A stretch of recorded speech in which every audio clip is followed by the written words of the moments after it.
security guard na naging criminal because this book is dedicated to Edsel, my dear departed friend.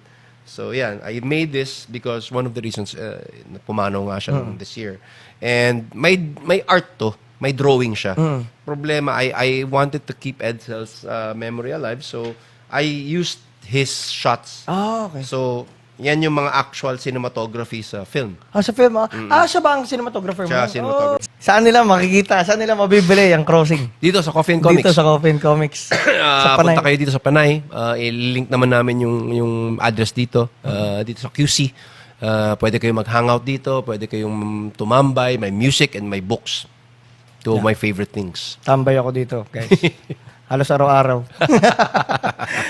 Tawag ito, magkano? Magkano nila mabibili yan? 200 lang? Or 200 napakamura. lang per book. Tapos sa likod, nandyan yung QR ng film.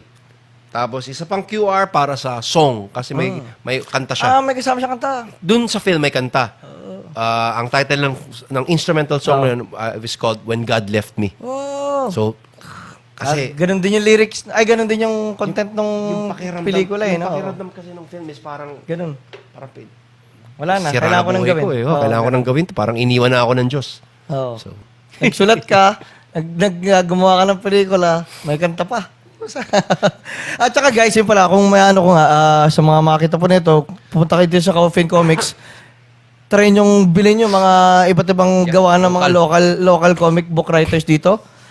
Puno-puno po ng mga artists dito. May mga paintings, may comics. Julia Roy, Prince, we really support local. Puros kami, ang highlight namin dito, although meron kami mga toys, meron kami mga Marvel, DC, ang highlight namin, mamaya pwede mo picturean, ang local comics. That's isa sa mga advocacy ko yan, to promote local creators. Yeah. Tsaka ang may gagaranti namin dito is lahat ng gumawa ng yan, mga passionate people. Ay, sobra. Oo, kasi Sobra. ginagawa nila yan not for profit.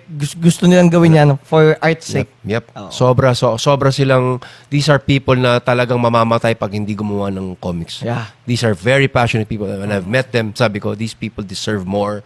So, I think what we're trying to do sa comic industry is, sa comic scene, comic book scene, is to make it into an industry. Yeah. Ngayon kasi para talagang wala Wala pang sport. So, we're trying to build that.